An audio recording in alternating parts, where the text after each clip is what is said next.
क्या आपने कभी यह नक्काशी देखी है? ये कंबोडिया के प्राचीन अंकोर वाट मंदिर में पाई जाती है। यह क्या है? 2000 मील दूर भारत में हम वही प्राचीन नक्काशी देख सकते हैं, सिर्फ एक मंदिर में नहीं बल्कि कई प्राचीन मंदिरों में। लेकिन ये क्या है? इसे समुद्र मंथन कहते हैं। कोई समुद्र मंथन क्यों करेगा? यदि आप दूध को मथेंगे तो आपको मक्खन मिलेगा, लेकिन कोई इस सागर को क्यों मथेगा? नहीं, ये सागर जल से नहीं, दूध से बना था। इसे क्षीर सागर कहते हैं। इसीलिए देवताओं ने एक ओर और दैत्यों ने दूसरी ओर पंक्तिबद्ध होकर क्षीर सागर का मंथन किया। असाधारण कल्पना शक्ति है ना? उन्होंने आधार पर एक विशाल कछुआ रखा और मंथन की छड़ी की जगह एक विशाल पर्वत और रस्सी का इस्तेमाल किया। वो रस्सी नहीं, एक नाग था, एक विशाल सांप। जब आप बच्चे होते हैं तो ये कहानी सुनना आपको बहुत अच्छा लगता है, लेकिन वयस्क होने पर आप इसे कैसे समझ पाते हैं? हम इसे हजारों साल पहले रची गई महज कल्पना मानकर खारिज कर सकते हैं, लेकिन किसी तरह समुद्र मंथन अतीत की बात नहीं है। आज भी इसे बार बार पुनः निर्मित किया जाता है। यह विशाल पुनर्निर्माण भारत में भी नहीं है, ये थाईलैंड में बैंकॉक हवाई अड्डे पर केंद्र बिंदु है। जी हाँ, ये दूध के समुद्र के मंथन की हालिया पुनः निर्मिति है। इस कहानी में कुछ ऐसा है जो वाकई दिल को छू जाता है। इस पर रोजाना नृत्य, नाटक और यहाँ तक कि YouTube पर वीडियो भी बनाए जाते हैं। लेकिन क्या ऐसा वाकई हुआ था? इस पर विचार करें। क्या ये संभव है कि वास्तव में दूध का समुद्र हो? और क्या ये संभव है कि एक ओर दयालु देवता खड़े थे और दूसरी ओर दुष्ट राक्षस असुर खड़े थे, जो इस समुद्र को मथने का प्रयास कर रहे थे? कहानी और भी रोमांचक हो जाती है। जब उन्होंने क्षीर सागर का मंथन किया तो अजीबोगरीब चीजें निकलने लगी। क्या निकला? एक तो चांद निकला, अर्धचंद्राकार चंद्र। एक और थी कामधेनु, एक दिव्य गाय जो आपको जो भी चाहिए वो दे सकती थी। समुद्र मंथन के दौरान ऐसी कई अद्भुत चीजें निकली और अंत में अमृत नामक एक पेय निकला। यह एक ऐसा पेय है जो आपको अमर बना सकता है। जी हाँ, आखिरकार जीवन का अमृत निकला और मंथन रुक गया, क्योंकि अमरता प्राप्त करना देवताओं और दानवों का लक्ष्य था। लेकिन क्या ये सब सच हो सकता है? क्या वाकई उन्होंने दूध का सागर मंथन किया और उसमें से ये सारी अद्भुत चीजें निकली? अगर आपको नहीं लगता कि ऐसा सच में हुआ था, तो इसका असली मतलब क्या है? आइए हम अपनी शर्लक होम्स वाली टोपी पहनकर पता लगाते हैं। कुछ दार्शनिकों ने आसान रास्ता अपनाया है और दावा किया है कि यह अच्छाई और बुराई के बीच लड़ाई का प्रतीक है। लेकिन आइए कहानी को गहराई से जानें। यहाँ आप इन बदसूरत राक्षसों को समुद्र मंथन करते हुए देख सकते हैं, लेकिन वास्तव में उनका मार्गदर्शन कौन कर रहा है? यहाँ आप राक्षसों के स्वामी को देख सकते हैं, लेकिन उनके बारे में कुछ बहुत ही अजीब बात है। उनका नाम शुक्र है, लेकिन शुक्र का क्या अर्थ है?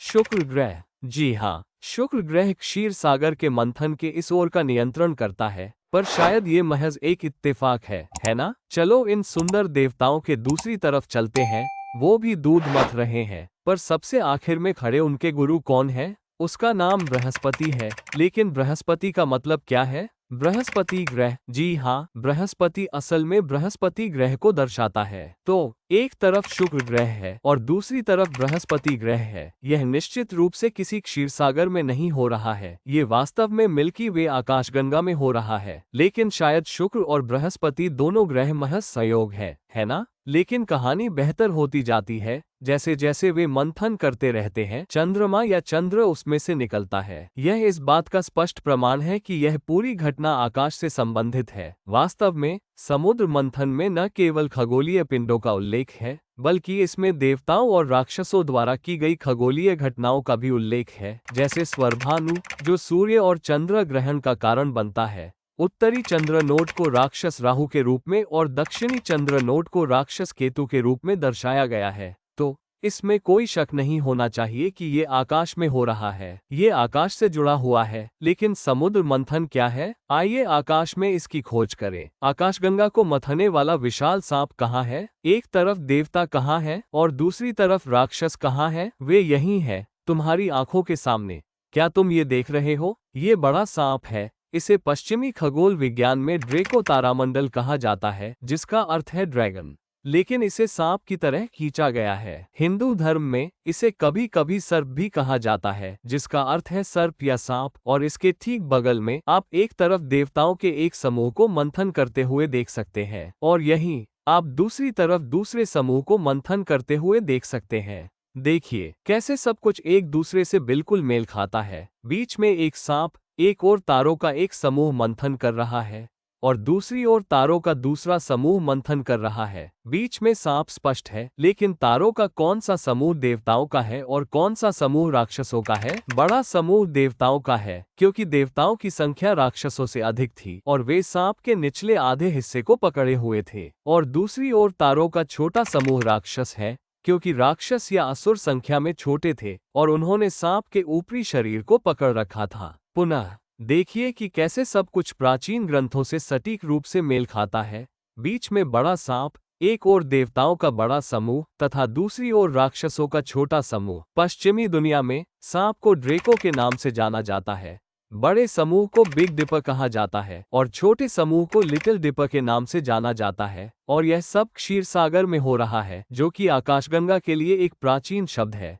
लेकिन सर्प या ड्रेको तारामंडल इतना महत्वपूर्ण क्यों है? ज्यादातर लोग तो इन तारों के समूह के बारे में जानते ही नहीं, है ना? कहानी में ये सांप मुख्य पात्र क्यों होगा? क्योंकि इसमें थुबन तारा है और थुबन ही मूल ध्रुव तारा था, जो प्राचीन काल में उत्तर दिशा की ओर इशारा करता था। ये प्राचीन काल में नेविगेशन और खगोल विज्ञान के लिए इस्तेमाल किया जाने वाला वास्तविक उत्तरी तारा था और ये 2 सहस्राब्दियों से अधिक समय तक उत्तरी तारा बना रहा। केवल पिछले 1000 वर्षों में ही पोलारिस नया उत्तरी तारा बन गया। अब घड़ी को 2000 साल पीछे ले चलते हैं। आप हर दिन नेविगेशन और खगोल विज्ञान के लिए थुबन और स्नैक का उपयोग करते होंगे। आपको हर दिन समुद्र मंथन की कहानी याद आएगी, क्योंकि आप बीच में सांप को देखेंगे और हर रात 2 समूहों को आकाशगंगा का मंथन करते हुए देखेंगे। समुद्र मंथन का वास्तविक अर्थ यही है। प्राचीन हिंदू कथा प्रतीकात्मक रूप से तारों के इन 3 समूहों के बारे में बात कर रही है। यही कारण है कि इस कहानी में आपको शुक्र, बृहस्पति और चंद्रमा जैसे अन्य खगोलीय पिंड दिखाई देते हैं। लेकिन कहानी का बाकी हिस्सा क्या है? कथा के अनुसार दूध के समुद्र को मंथन करने के बाद अमरता का पेय निकलता है। इस पेय का एक घूंट और आप हमेशा के लिए जीवित रहेंगे। लेकिन इसका असली मतलब क्या है? मैंने इसे केवल सदस्यों के लिए अनुभाग में पोस्ट किया है, जहां मैं अमरता के पेय, अमृता का अर्थ समझाता हूँ। मैं ये भी बताता हूँ कि कैसे इससे जहर जैसे अन्य पेय पदार्थ निकलते हैं। इसलिए यदि आपने अभी भी हमारे केवल सदस्यों वाले अनुभाग में साइन अप नहीं किया है, तो कृपया नीचे दिए गए ज्वाइन बटन पर क्लिक करें और वो वीडियो देखें। मुझे आशा है कि अब आप समुद्र मंथन का वास्तविक अर्थ समझ गए होंगे। ये जानकारी हजारों वर्षों तक गुप्त रही। यही कारण है कि आपको ये जानकारी कहीं भी दिखाई नहीं देगी। तो अगर आपको प्राचीन रहस्य चाहिए तो कृपया मेरे चैनल को सब्सक्राइब करें। मैं प्रवीण मोहन हूँ और जल्द ही आपसे बात करूंगा। बाय।